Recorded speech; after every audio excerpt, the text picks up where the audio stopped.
수출 우대국에서 제외하는 방안을 검토하고 있습니다. 김상조 청와대 정책실장은 오늘 오전 삼성 등 5대 그룹 경영진과 만나서 대책을 논의한 것으로 알려졌습니다.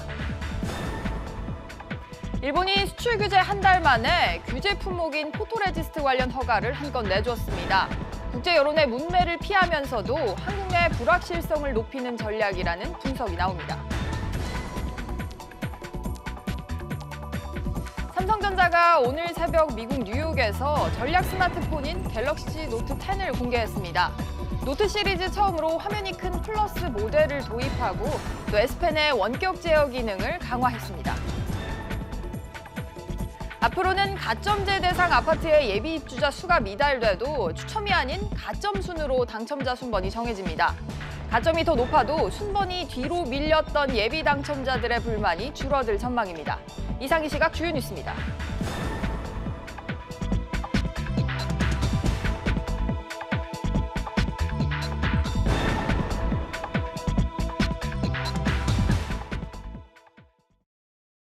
시청자 여러분 안녕하십니까? 뉴스 시작합니다.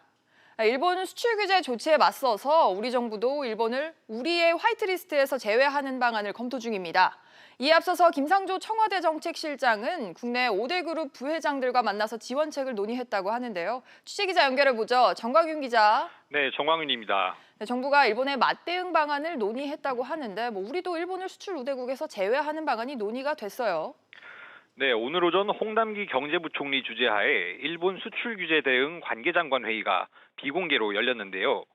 일본을 전략물자 수출 우대국에서 제외하는 방안이 논의됐습니다.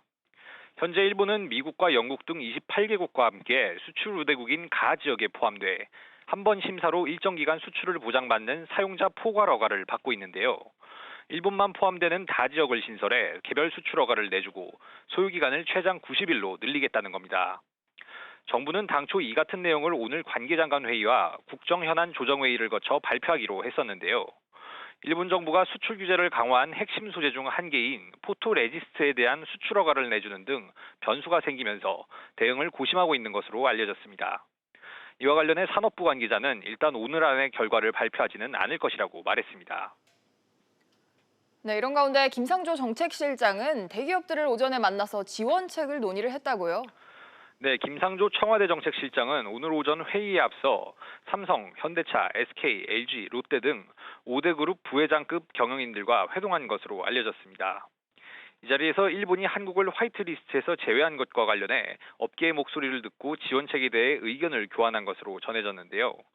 재계 일각에서는 정치와 경제를 분리해야 하는 시점에 정부가 기업인들을 앞세우는 것이 부담스럽다는 목소리도 나오고 있는 상황입니다.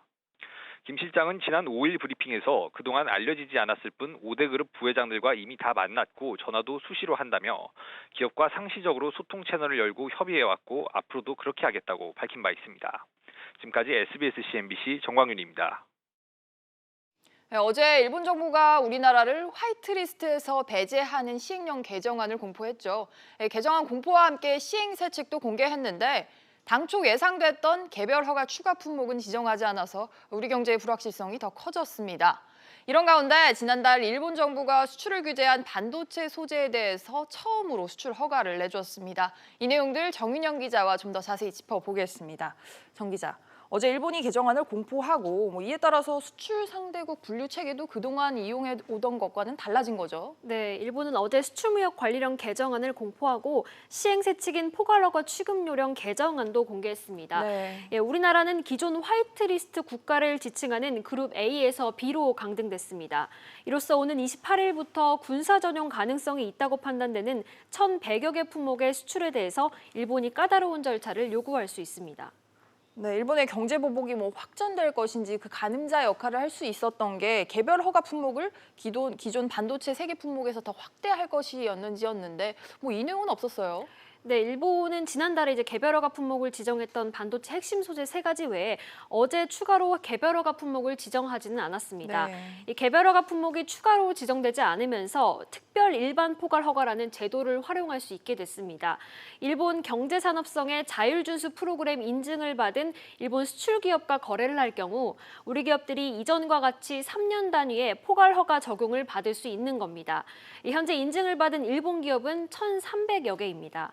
일본의 이번 조치를 두고 확전을 자제한 것 아니냐라는 말도 나오지만 아직은 안심할 수 없다는 의견이 많습니다. 오히려 일본이 불확실성을 극대화하면서 향후 상황에 따라 우리를 압박하려는 것 아니냐는 해석이 나오고 있습니다. 일본 정부가 언제든지 자의적으로 개별 허가 품목을 지정할 수 있기 때문입니다. 네, 그리고 오늘 아침에 또 한 가지 예상치 못했던 뉴스가 있었어요. 그동안 한국에 대한 반도체 수출 규제를 해왔는데 일본이 이후 한 달여 만에 처음으로 수출 허가를 내줬어요. 네, 맞습니다. 그동안 사실 업계에서는 세 가지 규제 품목에 대해서 일본 정부의 허가가 나지 않아서 좀 노심초사했었는데요. 네. 일본 산케이 신문은 수출 허가 신청이 있었던 이 한국 기업에 대한 계약 한 건을 일본 정부가 지난 7일자로 허가했다고 보도했습니다. 이낙연 국무총리도 오늘 오전 국정현안 점검 조정 회의에서 일본이 3대 수출 규제 품목의 하나인 이 극자외선 포토레지스트의 한국 수출을 처음으로 허가했다고 말했습니다. 경제산업성이 심사에 들어간 지 한 달여 만에 허가를 내준 겁니다. 하지만 이번 허가에도 불구하고 일본 정부가 수출 관리 강화의 일환으로 개별 허가 신청 대상을 확대할 방침이라는 외신의 보도가 나오면서 우리 업계의 우려는 커지고 있습니다. 네, 대체 일본의 속셈이 뭔지 우리 정부의 셈법도 복잡해질 것 같습니다. 정 기자 잘 들었습니다. 네, 문재인 대통령이 일본 수출 규제를 강제징용 판결에 대한 보복으로 규정하고 수출 규제 철회를 촉구했습니다. 이어 이번 사태를 계기로 우리 경제 체질과 또 산업 생태계를 개선해야 한다고 강조했는데요. 취재 기자 연결해 보죠. 장가희 기자. 네, 장가입니다. 네, 장 기자, 문재인 대통령이 일본의 수출 제한 조치와 관련해서 굉장히 강도 높게 비판을 내놨다고요? 네, 문재인 대통령은 조금 전 청와대에서 국민경제자문회의를 열고 일본의 조치에 대해 우리 대법원의 강제징용 판결에 대한 경제보복이라고 강하게 비판했습니다. 이번 사태가 양국 경제와 국민 모두에게 이롭지 않다며 자유무역 질서를 무너뜨리는 조치라고 비판했습니다. 또 일본이 일방적인 무역 보복 조치로 얻는 이익이 무엇인지 모르겠다며 이는 일본을 포함한 모두가 피해자가 되는 승자 없는 게임을 하고 있는 것이라고 지적했습니다. 문 대통령은 이번 사태를 통해 냉정하게 우리 경제를 돌아보고 경제 체질과 산업 생태계를 개선해 새롭게 도약하는 계기를 만들자고 당부했습니다. 이를 위해 당장 기업 피해를 최소화한 단기 대책부터 부품, 소재 산업의 국산화 등 경쟁력을 높이고 위축된 우리 경제의 활력을 되살리는 종합적이고 근본적인 대책까지 필요하다고 강조했습니다. 네, 앞서 국정현안 점검 조정회의를 주재한 이낙연 총리도 일본에 대해서 언급한 게 있죠. 네, 이낙연 총리는 일본이 3대 수출 규제 품목 중 하나인 극자외선 포토레지스트의 한국 수출을 처음으로 허가했다고 말했습니다. 일본 정부가 반도체 제작에 필요한 품목의 수출 허가를 내준 것은 수출 규제를 단행한 지 34일 만입니다. 이 총리는 일본 정부는 어제 백색 국가 제외 시행 세칙을 발표하면서 기존 3개 품목 이외의 규제 품목을 지정하지 않았다며 일본 경제 공격이 원상 회복되도록 외교적인 노력을 기울이겠다고 전했습니다. 또한 소재, 부품의 국산화를 포함한 특정 국가 과잉 의존을 해소하고 대기업과 중소, 중견기업의 협력적 분업체제 구축을 위한 정책을 꾸준히 시행하겠다고 언급했습니다. SBS CNBC 장가입니다. 일본 정부의 경제 보복에 대한 반감으로 우리 소비자들은 일본 불매 운동이 한창입니다. 그 여파로 지난달부터 우리 국민의 일본 내 카드 사용액이 실제로 감소한 것으로 나타났습니다. 취재기자 연결하겠습니다. 손석우 기자. 네, 손석우입니다. 네, 우리 국민들이 일본 내에서 결제한 카드 사용액 얼마나 감소했습니까? 카드업계에 따르면 전업계 카드사 8개사가 발급한 신용카드로 지난달에 우리 국민이 일본 내 가맹점에서 결제한 금액은 모두 977억 3천만 원으로 집계됐습니다. 이는 지난해 같은 달과 비교하면 1.1%가 증가한 규모입니다. 하지만 지난달 카드 사용액을 주 단위로 나눠서 보면 첫째 주와 둘째 주는 각각 10% 이상 늘었지만 셋째 주에는 0.4% 감소세로 전환했고 넷째 주에는 5.3% 줄어든 데 이어 다섯째 주에는 19.1%까지 감소폭이 확대됐습니다. 지난달 초에 일본 정부가 3가지 수출 품목의 수출을 제한했고 8월에 가까이 갈수록 화이트리스트 배제 여파로 반일 감정이 확산된 점을 감안하면 일본 불매운동 여파가 일본 내 카드 사용액에도 영향을 미친 것으로 풀이됩니다. 네, 현재 일본으로 가는 항공편도 감편이 되고 있고 이렇게 일본 여행 수요가 급감하고 있는 상황을 감안하면 일본 내 카드 사용액은 이달에 더 확연히 줄겠군요. 네, 그럴 가능성이 높습니다. 국토교통부 통계에 따르면 일본 불매 운동이 본격화한 지난달 16일부터 30일까지 일본 여행을 다녀온 승객은 46만 7,249명으로 지난해 같은 기간과 비교해서 13.4% 줄었습니다. 카드사들도 일본 여행객들을 위한 할인 이벤트나 혜택을 잇따라 중단하고 있는데요. 실제로 우리 카드의 경우 일본 내 쇼핑 할인 혜택을 주는 카드의 정석 J쇼핑을 출시했다가 닷새 만에 판매를 중단한 바 있습니다. 일본의 경우 유학생이나 주재원 사용 금액의 변동이 크지 않고 온라인 결제 금액도 많지 않은 점을 고려하면 일본 불매 운동의 여파로 일본 내 카드 사용액은 큰 폭으로 감소할 것이란 전망입니다. SBS CNBC 손석우입니다. IBK기업은행이 일본 수출 규제로 어려움을 겪는 중소기업에 1,000억 원 규모의 자금을 지원하기로 했습니다.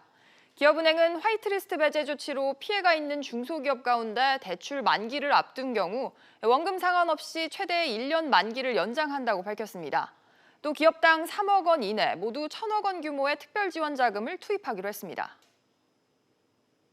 우리 금융시장이 조금씩 안정을 찾는 모습입니다. 코스피와 코스닥 모두 상승세를 보이면서 좋은 흐름을 보여주고 있는데요. 현재 시장 상황 어떤지 취재기자 연결해보죠. 김성현 기자. 네, 김성현입니다. 네, 지금 금융시장 현재 상황은 어떻습니까?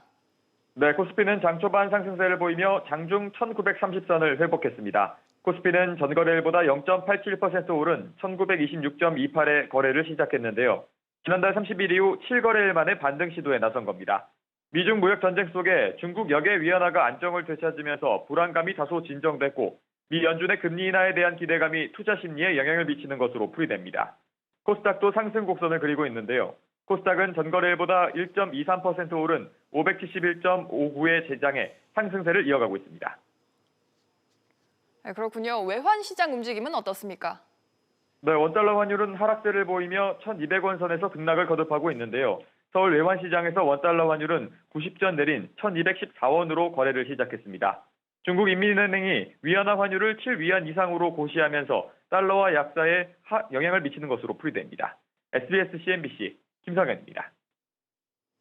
다음 소식입니다. 삼성전자가 전략 스마트폰인 갤럭시 노트 10을 오늘 새벽 미국에서 공개했습니다. 실적 악화를 겪고 있는 삼성전자가 이번에 반등의 계기를 만들 수 있을지 주목이 되는데요. 취재기자 연결하겠습니다. 강산 기자. 네, 강산입니다. 네, 갤럭시 노트 10이 공개가 됐습니다. 네, 삼성전자는 우리 시간으로 오늘 새벽 5시 미국 뉴욕에서 갤럭시 노트 10을 공개했습니다. 이번 언팩 행사에는 약 4천여 명의 전 세계 미디어와 업계 관계자가 참석한 가운데 삼성전자 뉴스룸과 홈페이지를 통해 생중계됐습니다. 갤럭시 노트 10은 갤럭시 S10에 이은 삼성전자의 두 번째 5G 지원 스마트폰으로 국내에선 오는 23일 공식 출시를 앞두고 있습니다. 갤럭시 노트 10 국내 출시 모델은 모두 5G를 지원하는데요. 삼성전자는 갤럭시 노트 10을 필두로 폴더블 스마트폰인 갤럭시 폴드, 보급형 단말기인 갤럭시 A90까지 5G 단말기를 잇따라 선보일 계획입니다. 국내 출시 기다리고 있는 소비자들도 있을 것 같은데 기존 제품과 비교하면 어떤 점이 달라졌습니까? 상징이라고 할 수 있는 S펜 기능이 강화됐습니다.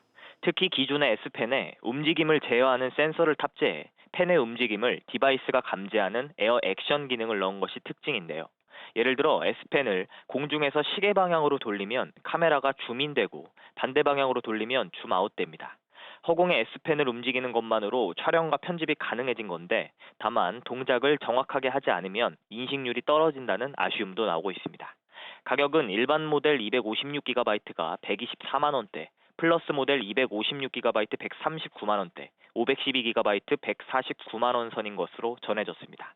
전작인 갤럭시 노트 9에 비해 10만 원 이상 오른 건데요. 외신도 비싼 가격을 과제로 꼽았습니다. 미 경제매체 CNBC는 최소한 $950만 기꺼이 지불한다면 좋아할 것이 많다면서 기존 기기를 오래 사용하려는 추세가 확산돼서 대당 $1,000가까운 액수를 지불할 고객은 줄어들고 있다고 밝혔습니다. SBS CNBC 강산입니다. SKC가 쿠웨이트 기업의 화학 부문의 지분을 매각해서 합작사를 설립하기로 했습니다. 어떤 분야에서 합작이 이루어지고 또 어떤 효과가 기대되는지 취재기자 연결해 보겠습니다. 윤성훈 기자. 네, 윤성훈입니다. 네, SK가 쿠웨이티 어떤 기업과 합작사를 만드는 겁니까? 네, SKC는 쿠웨이트 국영석유공사의 자회사인 PIC와 합작사를 만들기로 했습니다. SKC는 필름, 화학제품, 첨단 소재 등을 개발하고 생산해 왔는데요. 기존의 화학사업 지분 49%를 PIC에 매각해 합작사를 만들기로 한 겁니다. SKC 측은 합작사의 기업 가치가 1조 4,500억 원이라고 밝혔습니다. 두 회사는 내년 1분기 합작사 출범을 목표로 관련 절차를 신속히 마무리한다는 방침입니다. 네, 그렇군요. 이번 합작을 통해서 기대되는 효과도 전해주시죠. 두 회사의 합작사가 프로필렌 옥사이드를 생산하는 글로벌 기업으로 자리매김할 것으로 보입니다. PO는 화장품, 자동차 내장재 등을 만들 때 사용되는 원료의 기초 원료인데요. SKC는 이번 기회를 통해서 오는 2025년까지 PO 100만 톤 생산 목표를 달성할 전망입니다. PIC 역시 이번 기회로 석유의 기초유분을 다시 분해해 만드는 다운스트림 제품의 생산 능력을 키울 수 있을 것으로 전망했습니다. 이완재 SKC 대표는 이번 글로벌 협력으로 화학 분야 고부가 스페셜티 제품 중심의 글로벌 탑티어 피어 플레이어가 되도록 최선을 다할 것이라고 밝혔습니다. SBS CNBC 윤성훈입니다. 집은 있지만 노후가 불안한 고령층을 위해서 연금형 희망나눔주택이라는 제도가 있습니다. 자신의 집을 한국토지주택공사 LH 등에 팔고 대신 임대주택에 살면서 연금을 수령하는 방식인데요. 이게 그동안 매입 조건이 까다롭다는 지적이 많았는데 앞으로는 문턱이 크게 낮아진다고 합니다. 자세한 내용 취재기자 연결해보죠. 조슬기 기자. 네, 조슬기입니다. 네, 연금형 희망나눔주택 이 제도 매입 요건이 어떻게 완화가 되는 겁니까? 네, 그동안은 주택 소유주가 만 65세 미만이거나 주택 가격이 9억 원을 넘는 경우, 그리고 보유주택 수가 한 채 이상이면 가입할 수 없었습니다. 이처럼 요건이 까다롭다 보니 지난해 10월 말부터 지금까지 가입 건수는 단 3건에 불과했는데요. 이를 개선하기 위해 국토교통부가 가입 대상을 지금보다 늘리는 방향으로 업무 지침을 개정했습니다. 신청 대상 조건 가운데 보유주택의 감정평가 금액 9억 원 이하 항목과 1주택자 항목을 삭제했고요. 또 부부 중 한 명이 만 65세 이상인 연령 제한도 만 60세 이상으로 가입 문턱을 더 낮췄습니다. 네, 가입 원하시는 어르신들도 많을 것 같은데 신청 방법도 알려주시죠. 네, 신청 희망자는 주택 매입 신청서 등 관련 서류를 작성해 이달 26일부터 다음 달 27일까지 한 달 동안 LH 각 지역본부에 방문이나 우편 또 인터넷으로 접수하면 됩니다. 이후 LH 현장 실태조사를 통해 입지 여건이나 주택 상태, 권리관계 등을 보고 선정되면 매매 계약을 맺습니다. 또 신청자는 이때 주택 매각대급 분할 지급 기간을 최소 10년에서 최대 30년까지 자유롭게 선택 가능하고요. 공공임대주택 입주 자격을 충족하면 리모델링한 주택이나 재건축 주택 또 인근 임대주택에도 입주할 수 있습니다. SBS CNBC 조슬기입니다. 최근 청약에 나섰던 한 아파트에서 예비 당첨자들을 가점이 아닌 추첨으로 순번을 정해서 형평성 논란이 일고 있습니다. 결국 국토부가 기존 방식에 문제가 있다고 보고 관련 제도를 손보기로 했는데요. 어떻게 바뀌는 건지 취재기자 연결해 보겠습니다. 엄한 기자.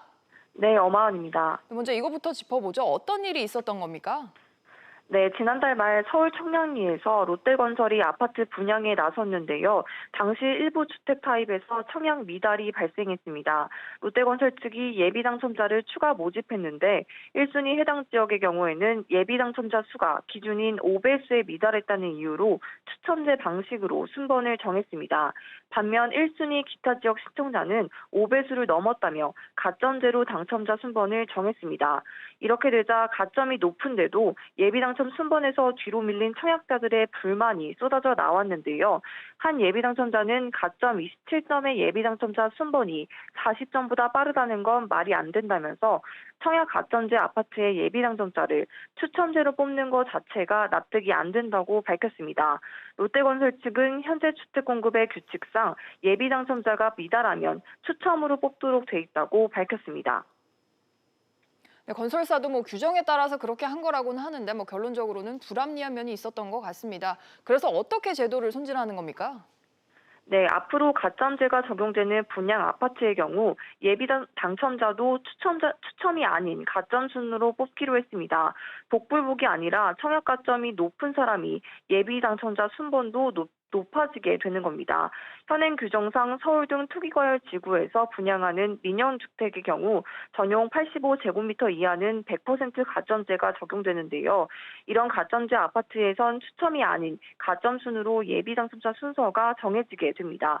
국토부 관계자는 해당 지역 예비당첨자의 가점순으로 먼저 당첨자 순번을 정하고 기타 지역 예비당첨자의 경우 그 다음 번호를 가점순으로 주도록 하겠다고 밝혔습니다.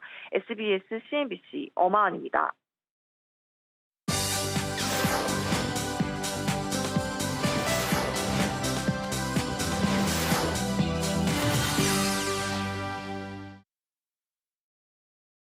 공연과 전시 소식 전해드리는 문화 현장입니다.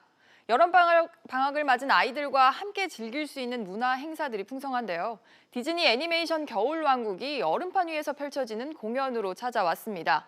또 세계적인 그림책 작가 앤서니 브라운의 전시회도 열렸고요. 오페라 투란도트가 청소년을 위해서 친근한 구성으로 무대에 오릅니다. 화면으로 만나보시죠.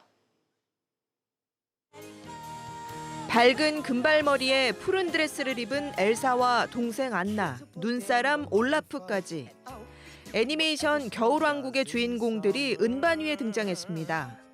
디즈니 아이스 뮤지컬 오리지널 팀이 처음으로 국내 관객과 만납니다.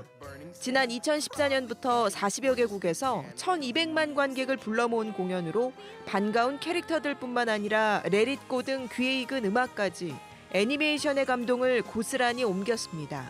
무더운 여름 시원한 아이스링크에서 겨울왕국을 경험할 수 있습니다. 덩치는 크지만 다정한 고릴라, 소심한 침팬지 윌리. 세계적인 그림책 작가 앤서니 브라운의 작품 200여 점이 우리나라 전시장에 걸렸습니다. 앤서니 브라운은 동화책의 노벨상이라 불리는 안데르센상을 수상하며 그림책 아빠로 불립니다. 작고 겁 많았던 자신의 어린 시절 모습을 윌리에 담아 따뜻한 이야기로 풀어내 아이들의 불안하고 두려운 감정을 감싸줍니다. 이번 전시에서는 다양한 원화들을 비롯해 오브제와 미디어 아트, 올해 신작인 프리다를 국내에선 처음으로 공개합니다.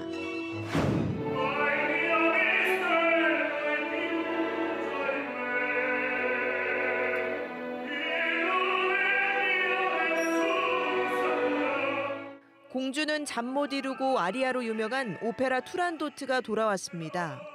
푸치니가 마지막으로 남긴 유작으로 투란도트 공주에게 구원하기 위해 수수께끼를 풀어가는 칼라프 왕자의 이야기를 담았습니다.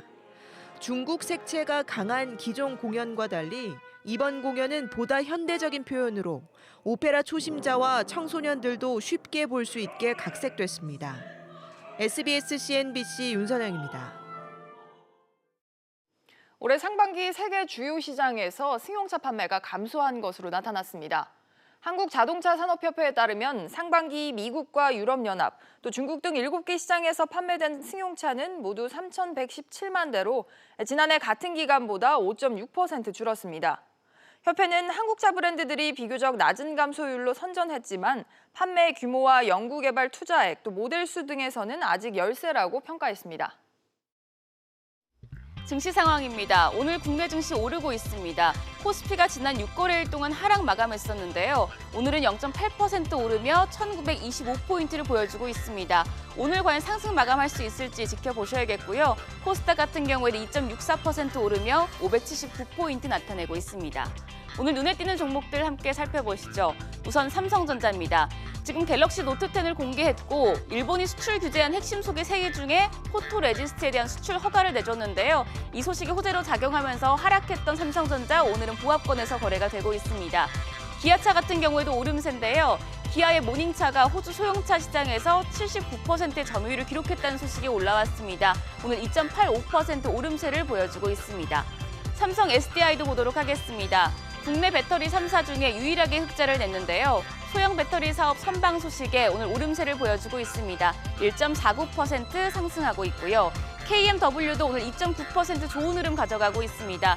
5G 장비의 대표격인 KMW, 글로벌 네트워크 장비 발주가 급증하면서 오늘 오르고 있는데요. 51,600원에 거래되고 있습니다. 마지막으로 신저가를 경신했던 애경산업 보도록 하겠습니다. 올해 2분기 실적이 부진하게 나오면서 장 초반에 52주 신저가를 경신하기도 했는데요. 현재는 1% 오르면서 28,150원에 거래되고 있습니다. 지금까지 증시 상황이었습니다. 오늘 준비한 소식은 여기까지입니다. 시청해주신 여러분 고맙습니다.